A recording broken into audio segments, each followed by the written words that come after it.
Puji Tuhan, saya sampaikan selamat sore menjelang malam dan salam sejahtera dalam Tuhan Yesus Kristus. Haleluya.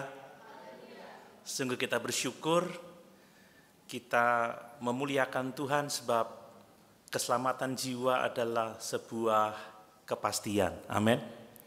Yesus telah mengasihi kita dan telah memberikan nyawanya untuk kita. Dia telah mati dan bangkit.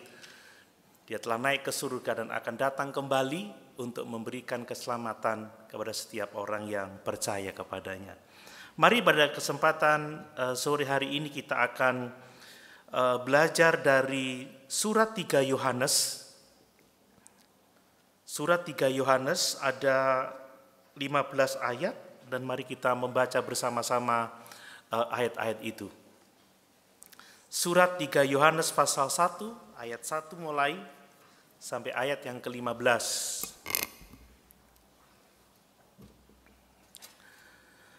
Demikian firman Tuhan. Dari penatua kepada Gayus yang kekasih, yang kukasihi dalam kebenaran. Saudaraku yang kekasih, aku berdoa, semoga engkau baik-baik dan sehat-sehat saja dalam segala sesuatu, sama seperti jiwamu baik-baik saja. Sebab aku sangat bersuka cita ketika beberapa saudara datang dan memberi kesaksian tentang hidupmu dalam kebenaran. Sebab memang engkau hidup dalam kebenaran. Bagiku tidak ada sukacita yang lebih besar daripada mendengar bahwa anak-anakku hidup dalam kebenaran. Saudaraku yang kekasih, engkau bertindak sebagai orang percaya di mana engkau berbuat segala sesuatu untuk saudara-saudara, sekalipun mereka adalah orang asing. Mereka telah memberi kesaksian di hadapan jemaat tentang kasihmu, baik benar perbuatanmu jikalau engkau menolong mereka dalam perjalanan mereka dengan suatu cara yang berkenan kepada Allah. Sebab karena namanya, mereka telah berangkat dengan tidak menerima sesuatu pun dari orang-orang yang tidak mengenal Allah. Kita wajib menerima orang-orang yang demikian, supaya kita boleh mengambil bagian dalam pekerjaan mereka untuk kebenaran. Aku telah menulis sedikit kepada jemaat, tetapi Diotrefes yang ingin menjadi orang terkemuka di antara mereka tidak mau mengakui kami. Karena itu apabila aku datang, aku akan meminta perhatian atas segala perbuatan yang telah dilakukannya. Sebab ia meleter, melontarkan kata-kata yang kasar terhadap kami. Dan belum merasa puas dengan itu, ia sendiri bukan saja tidak mau menerima saudara-saudara yang datang, tetapi juga mencegah orang-orang yang mau menerima mereka dan mengucilkan orang-orang itu dari jemaat. Saudaraku yang kekasih, janganlah meniru yang jahat, melainkan yang baik. Barang siapa berbuat baik, ia berasal dari Allah, tetapi barang siapa berbuat jahat, ia tidak pernah melihat Allah. Tentang Demetrius, semua orang memberi kesaksian yang baik, malah kebenaran sendiri memberi kesaksian yang baik, memberi kesaksian yang demikian. Dan kami juga memberi kesaksian yang baik tentang dia, dan engkau tahu bahwa kesaksian kami adalah benar. Banyak hal yang harus kutuliskan kepadamu, tetapi aku tidak mau menulis kepadamu dengan tinta dan pena. Aku harap segera berjumpa dengan engkau dan berbicara berhadapan muka. Damai sejahtera menyertai engkau. Salam dari sahabat-sahabatmu. Sampaikanlah salamku kepada sahabat-sahabat satu per satu. Haleluya. Puji Tuhan. Bapak Ibu Saudara yang dikasihi oleh Tuhan, surat 3 Yohanes adalah surat yang ditulis oleh Rasul Yohanes untuk temannya, untuk sahabatnya, untuk anak rohaninya yang bernama Gayus. Bapak Ibu saudara yang dikasihi oleh Tuhan, Gaius ini adalah seorang pemimpin jemaat. Dia seorang yang hidup dalam kebenaran dan Rasul Yohanes memuji kehidupannya. Dan dia mendorong Gaius untuk tetap melakukan kebenaran seperti yang dia telah lakukan. Yaitu apa? Menolong pemberita-pemberita Injil keliling yang datang ke gereja-gereja untuk memberitakan Injil Kerajaan Allah. Tetapi dalam pengalaman Rasul Yohanes ada seorang yang bernama Diotrefes. Seorang yang ingin menjadi terkemuka di antara jemaat, dan Diotrefes ini dia tidak mengakui kerasulan dari Rasul Yohanes. Bahkan Diotrefes telah mengintimidasi orang-orang untuk tidak menyambut guru-guru keliling. Bahkan mereka yang menyambut guru-guru keliling ini diintimidasi, dikeluarkan dari jemaat, bahkan tidak diterima lagi dalam kehidupan jemaat. Puji Tuhan, Gaius tetap dalam pendiriannya. Dan ada seorang yang bernama Demetrius, seorang yang baik, seorang yang hidup benar, seorang yang mengasihi Tuhan. Dia menjadi teladan yang sangat baik tentang bagaimana hidup dalam kebenaran. Nah, dalam surat ini saudara, Rasul Yohanes berdoa untuk Gaius supaya Gaius itu baik-baik dan sehat-sehat saja dalam segala sesuatu seperti jiwanya baik-baik saja.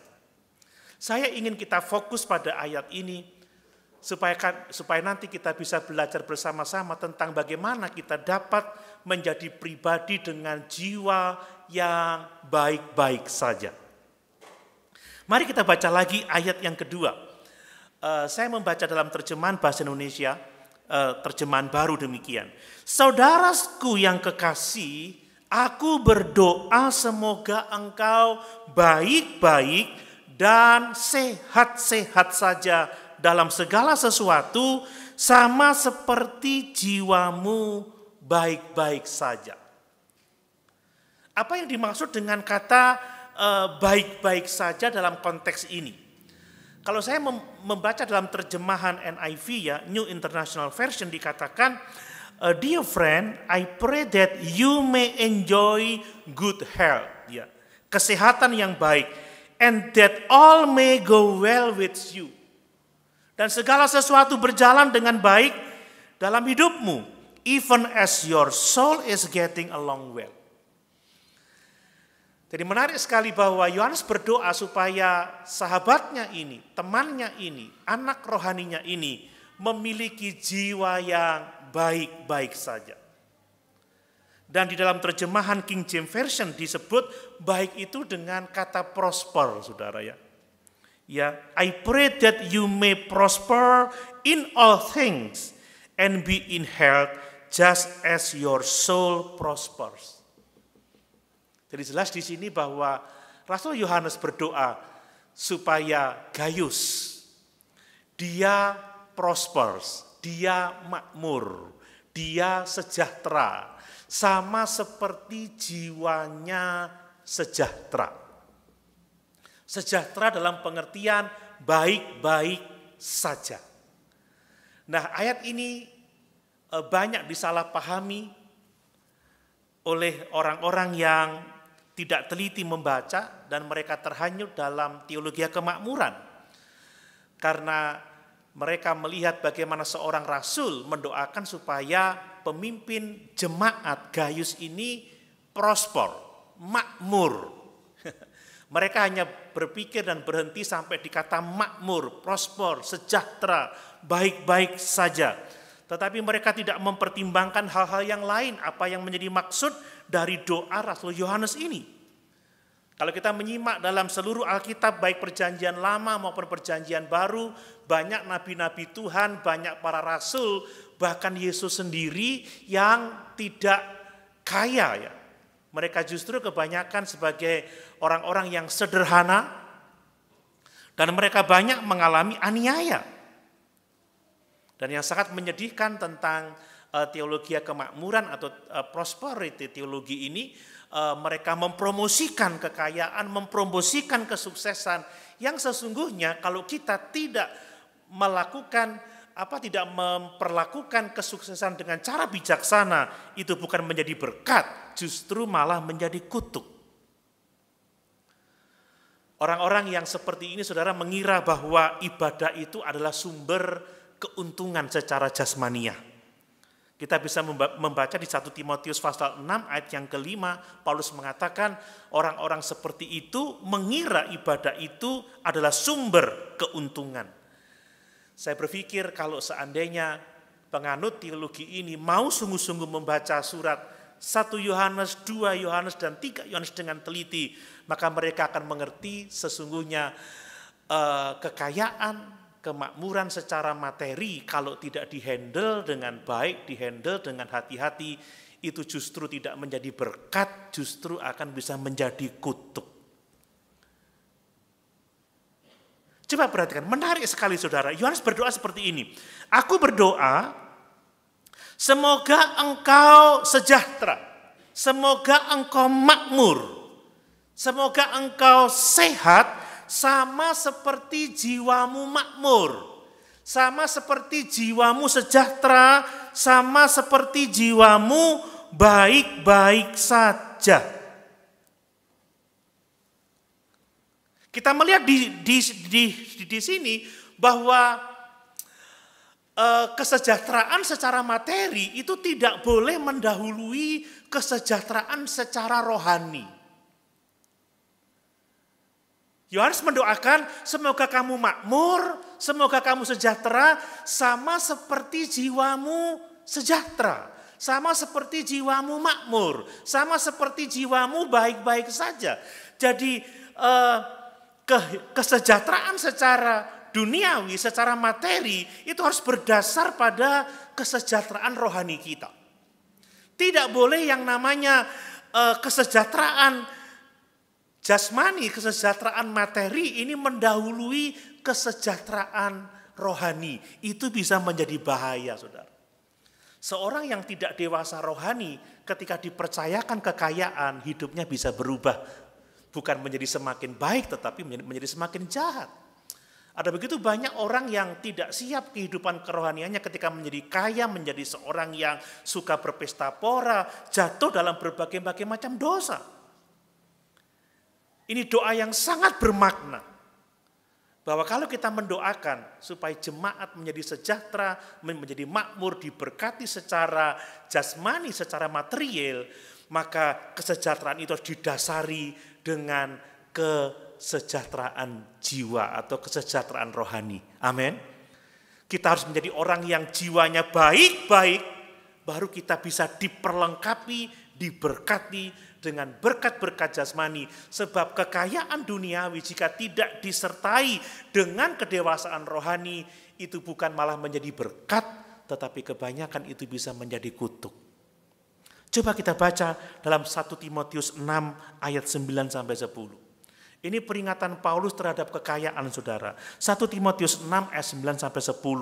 Tetapi mereka yang ingin kaya terjatuh ke dalam pencobaan, ke dalam jerat, dan ke dalam berbagai-bagai nafsu yang hampa dan yang mencelakakan, yang menenggelamkan manusia ke dalam keruntuhan dan kebinasaan.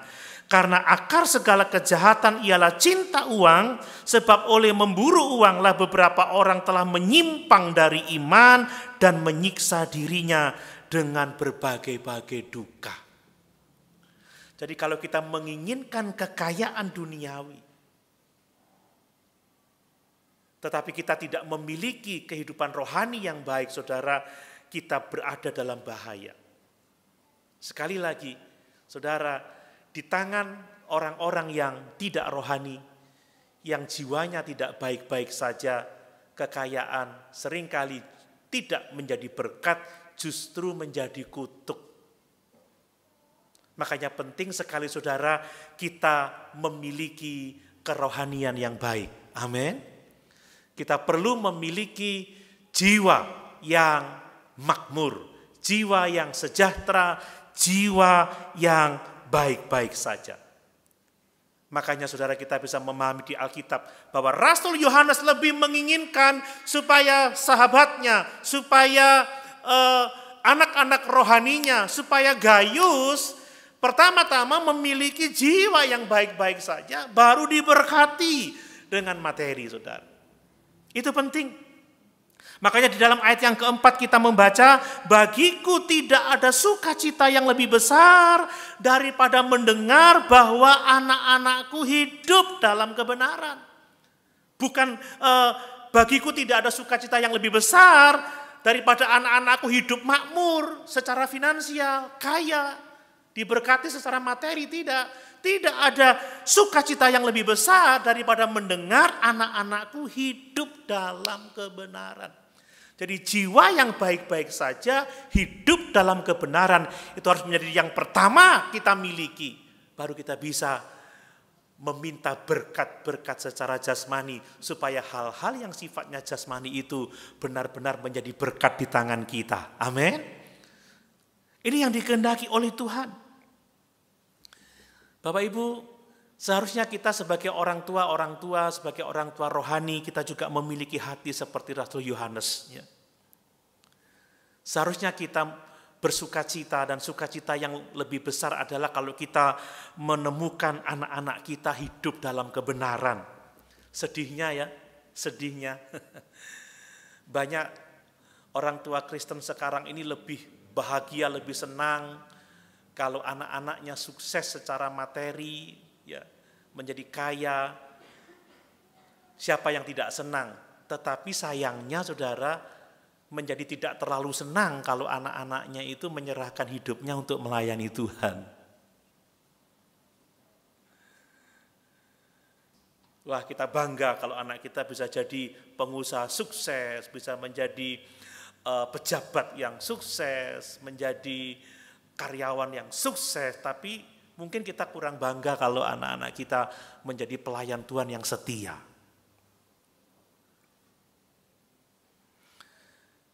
Doa utama dari orang-orang tua, dari kita semua orang-orang percaya, mari kita berdoa supaya yang pertama-tama saudara, supaya kita memiliki jiwa yang baik-baik saja. Amin. Supaya kita memiliki jiwa yang sejahtera, memiliki jiwa yang makmur, itu yang terutama. Bukan tidak boleh kaya, bukan tidak boleh sukses, bukan saudara. Tetapi apalah artinya kekayaan kalau kita tidak kaya di hadapan Allah? Apa artinya sukses kalau kerohanian kita tidak baik-baik saja? Apa artinya kita memiliki segala sesuatu tetapi jiwa kita binasa? Makanya benar kata Tuhan Yesus, cari dulu kerajaan Allah serta kebenarannya. Amin. Cari dulu Tuhan, utamakan dulu Tuhan. Miliki jiwa yang baik-baik saja, miliki jiwa yang sejahtera, miliki jiwa yang makmur. Baru setelah itu berkat-berkat Tuhan akan dilimpahkan dalam kehidupan kita.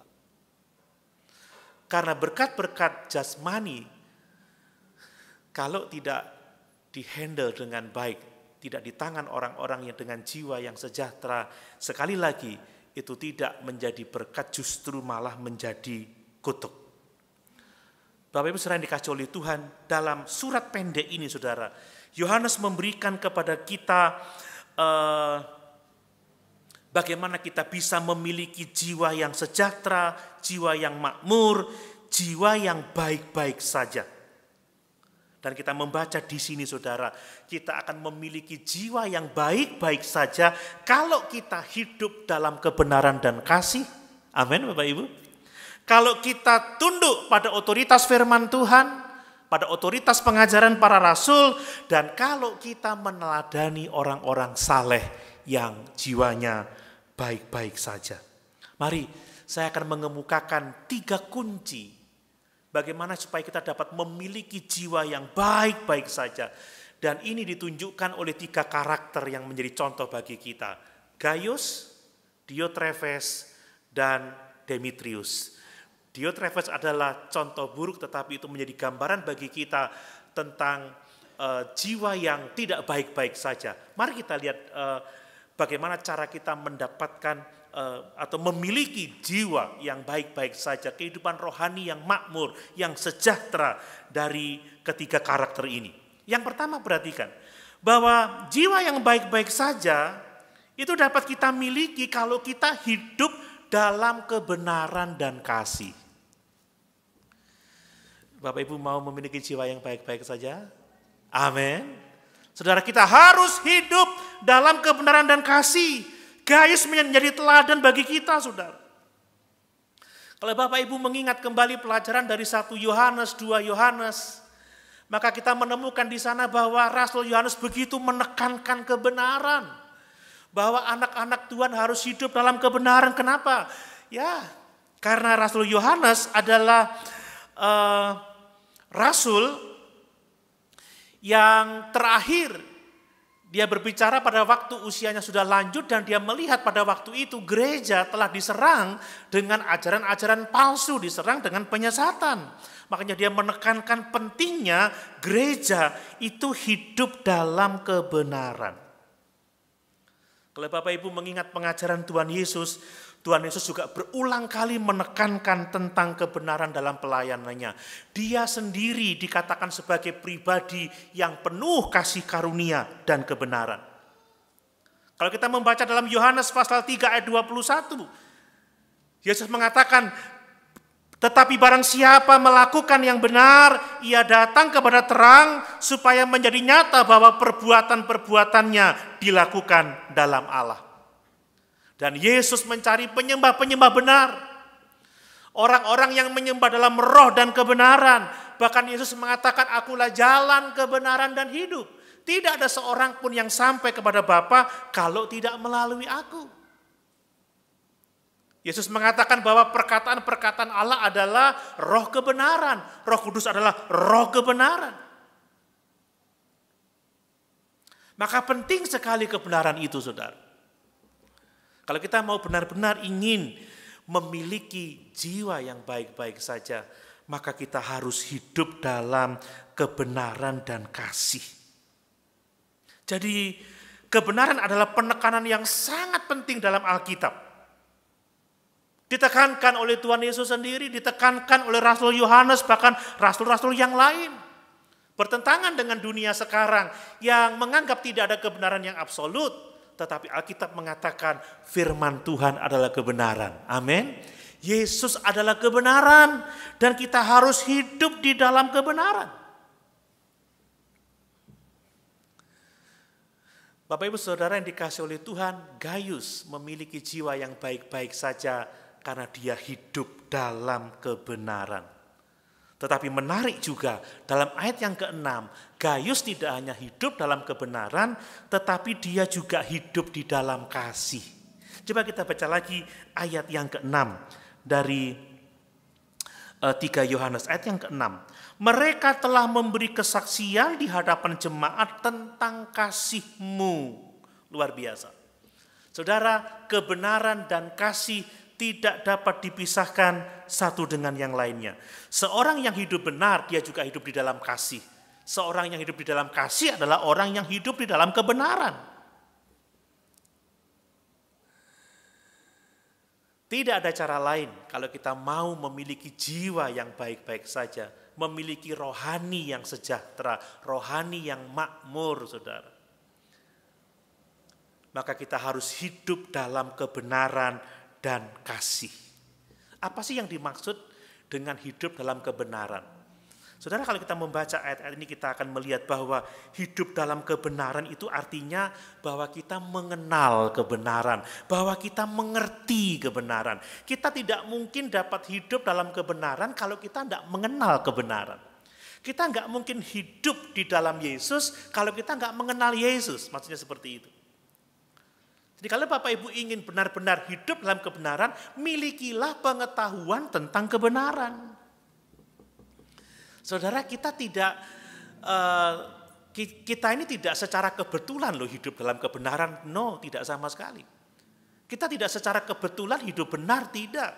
Kalau kita mau hidup benar, harus dimulai dengan mengenal Tuhan. Memiliki hubungan dengan Dia, mengenal firman-Nya, perlu usaha yang sungguh-sungguh, mengenal kebenaran, baru kita hidup di dalam kebenaran. Tanpa mengenal kebenaran, kita tidak akan pernah bisa hidup dalam kebenaran. Bapak Ibu, kita tidak pernah dapat hidup sesuai dengan kehendak Allah kalau kita tidak mengenal kehendak Allah. Makanya saudara, mengikut Tuhan itu harus bertumbuh di dalam pengenalan akan Allah dan kebenaran. Amin. Ini sesuatu yang sangat penting. Saya melihat bahwa bagaimana seseorang berpikir tentang Tuhan, berpikir tentang dirinya sendiri, berpikir tentang kehendak Allah, itu akan sangat menentukan bagaimana orang itu hidup. Bapak Ibu pernah nonton film Tarzan? Karena dia tidak pernah bergaul dengan manusia tetapi dibesarkan oleh gorila, saudara, maka dia hidup seperti gorila. Manusia tetapi jalan menggunakan tangan juga. Berjalan seperti gorila, ya toh? Tidak bisa bahasa manusia karena tidak pernah mengenal bahasa manusia. Makanya kita tidak mungkin hidup dalam kebenaran kalau kita tidak mengenal kebenaran, kalau kita tidak bersekutu dengan kebenaran, kita tidak mungkin akan dapat hidup dalam kebenaran. Makanya mari kita bersama-sama bertumbuh dalam kebenaran. Amin. Kenali kebenaran itu. Seperti minggu lalu saya katakan, saudara, mari kita membaca Alkitab kita. Mari kita membaca buku-buku teologi yang baik. Mari kita belajar sungguh-sungguh untuk mengenal Tuhan lebih lagi, dan lebih lagi. Karena kita tidak mungkin akan dapat hidup dalam kebenaran kalau kita tidak bertumbuh dalam pengetahuan atau pengenalan akan kebenaran. Kita tidak akan pernah menjadi seorang Kristen yang benar kalau kita nggak membaca Alkitab, mengenal kehendak Allah. Kita tidak akan bisa berbuat baik kalau kita tidak tahu apa yang dimaksud dengan kebaikan dan perbuatan baik itu.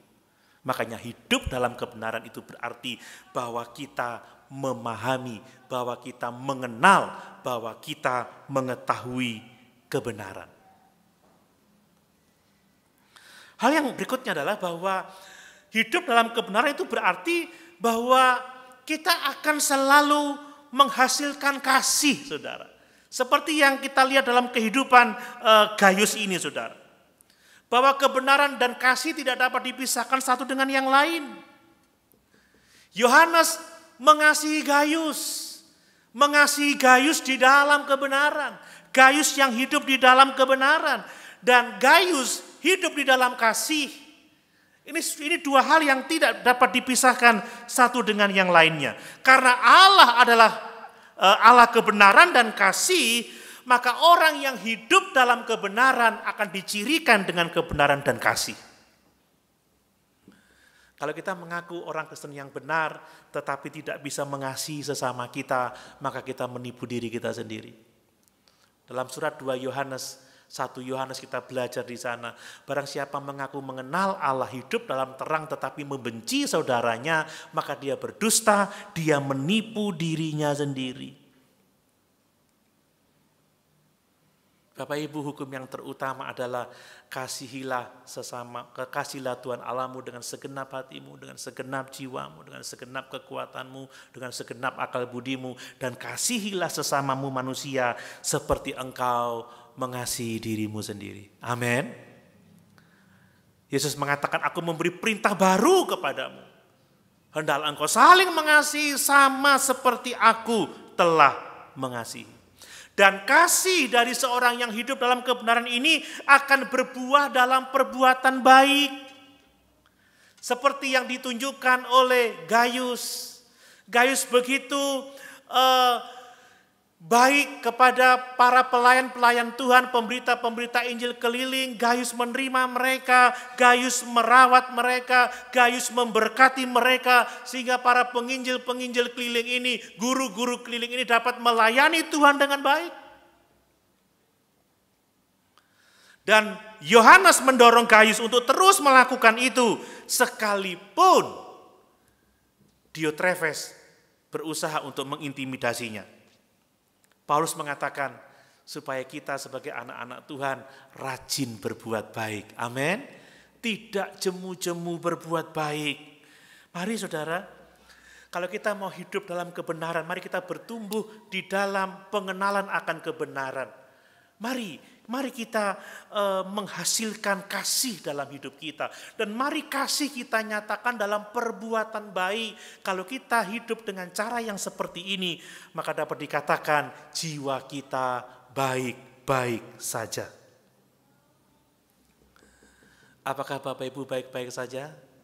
Amin. Apakah kerohanianmu baik? Engkau dapat dikatakan memiliki kerohanian yang baik, jiwa yang baik-baik saja kalau engkau hidup dalam kebenaran dan kasih. Kalau engkau bertumbuh dalam pengenalan akan kebenaran, kalau dalam hidupmu engkau menghasilkan kasih, dan kasih itu dinyatakan dalam perbuatan baik kepada sesama kita. Kalau kita melakukan itu, kita adalah orang yang memiliki jiwa baik-baik saja.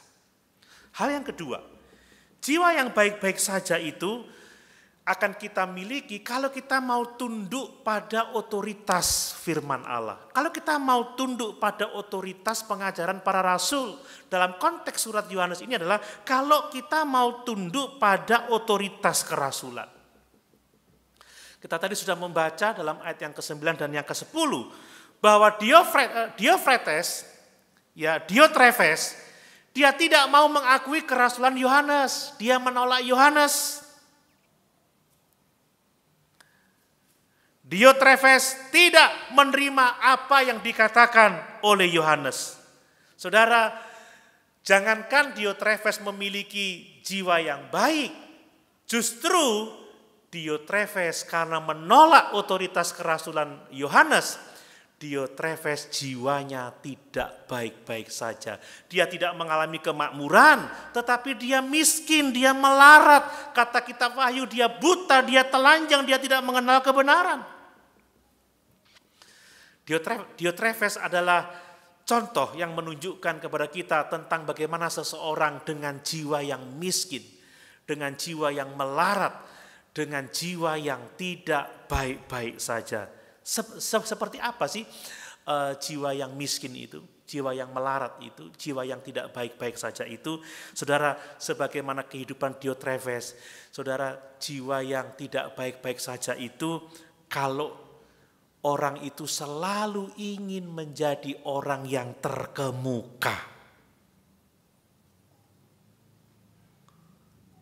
Saudara, kalau kita membaca ayat yang ke-9, Diotrefes dikatakan ingin menjadi orang terkemuka. Disitulah alasan kenapa dalam sebagian besar gereja itu mengalami pertentangan, mengalami perpecahan, karena masing-masing orang ingin menjadi yang terkemuka. Saya ingin terkemuka, saya menjatuhkan yang lain. Yang lain ingin terkemuka, menjatuhkan saya dan orang lain. Mungkin seperti itu contohnya. Orang yang selalu ingin menjadi terkemuka, saudara, orang yang mau cari muka, yang mau cari kedudukan, cari kehormatan, biasanya menjadi biang kerok. Dan orang yang selalu ingin menjadi yang terkemuka, jiwanya tidak baik-baik saja. Kalau orang gak perhatian sama dia, marah. Kalau orang tidak memperhatikan dia, marah. Itu orang yang selalu ingin menjadi yang terkemuka, saudara. Suka kasar, memperlakukan orang dengan tidak baik, ingin dihargai, ingin dihormati. Orang-orang seperti itu jiwanya bukan jiwa yang baik-baik saja, bukan jiwa yang sejahtera. Orang-orang yang seperti itu jiwanya hancur, saudara. Jiwanya sedang tidak baik-baik saja. Tersinggungan. Mau benar sendiri, mau menang sendiri. Seperti Diotrefes ini. Masalah yang dihadapi oleh Diotrefes itu bukan masalah teologi, tetapi kehidupan yang tidak baik. Ambisi, kesombongan membuatnya melawan kerasulan Yohanes. Tidak menghargai Yohanes. Dia mungkin punya alasan untuk menolak Yohanes, tetapi sesungguhnya yang menjiwai penolakannya adalah kesombongan, kecongkakan, ingin terkemuka. Dia tidak mau menerima surat Yohanes, dia tidak mau menerima guru-guru yang lain, supaya tidak ada pribadi lain yang menjadi perhatian oleh jemaat. Dia mau menjadi yang terkemuka, dia mau menjadi yang seorang diri yang dihargai dalam kehidupan jemaat. Orang yang seperti ini, saudara, jiwanya tidak baik-baik saja. Alkitab mengatakan bahwa seorang pemimpin jemaat, Diotrefes ini adalah seorang pemimpin jemaat, tetapi dia selalu ingin menjadi yang terkemuka. Itu sebabnya jiwanya nggak baik-baik saja. Ingat bahwa salah satu syarat seorang pemimpin jemaat adalah tidak mementingkan dirinya sendiri. Orang-orang yang mementingkan dirinya sendiri, saudara, jiwanya nggak baik-baik saja. Mari kita belajar untuk rendah hati. Amin. Tidak hanya di pelayanan, tetapi dalam kehidupan rumah tangga, dalam kehidupan pekerjaan, dalam kehidupan masyarakat. Mari kita rendah hati, saudara. Jangan sombong, jangan congkak, jangan ingin dihargai, jangan ingin menjadi yang terkemuka. Hendaklah kita rendah hati.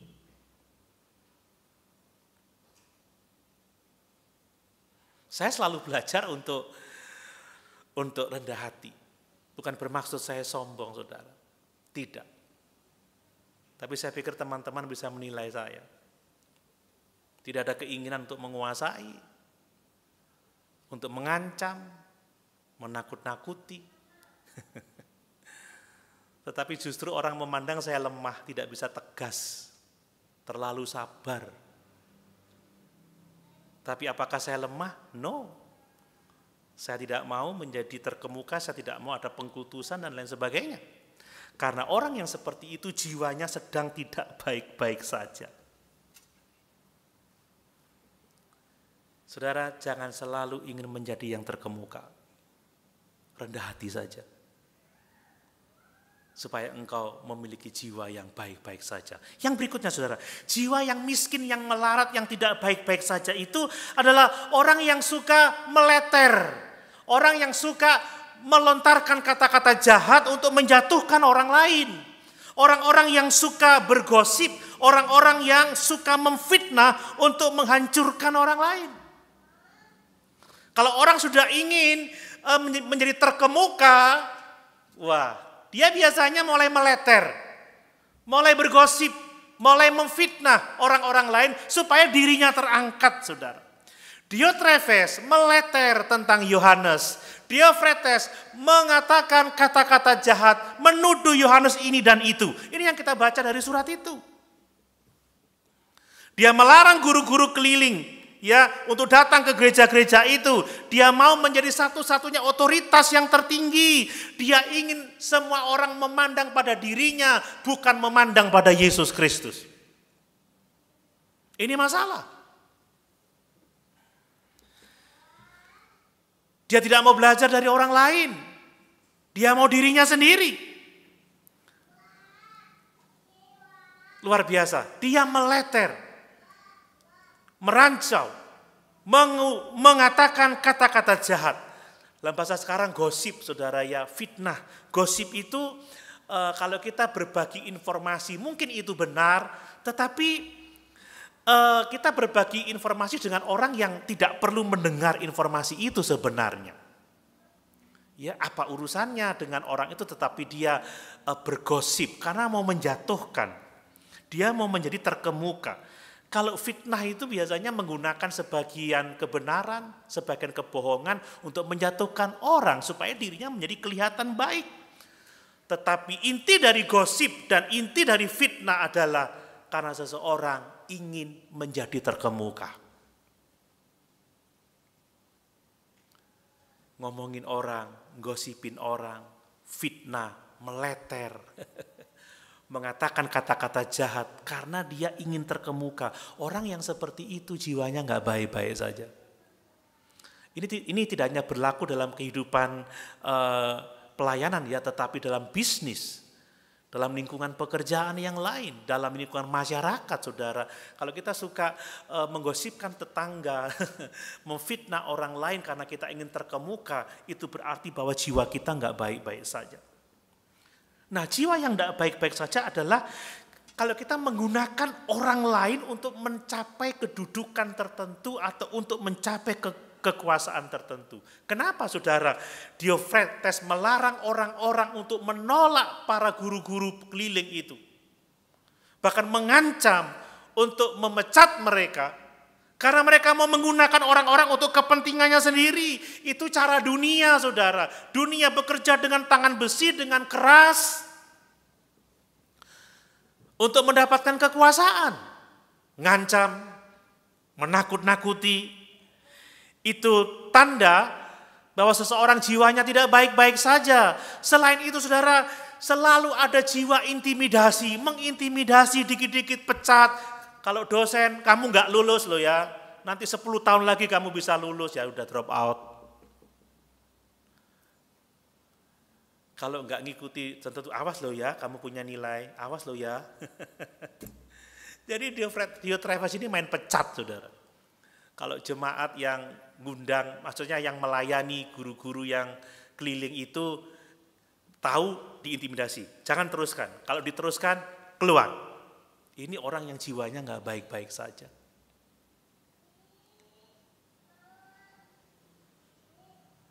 Mengancam, mengintimidasi.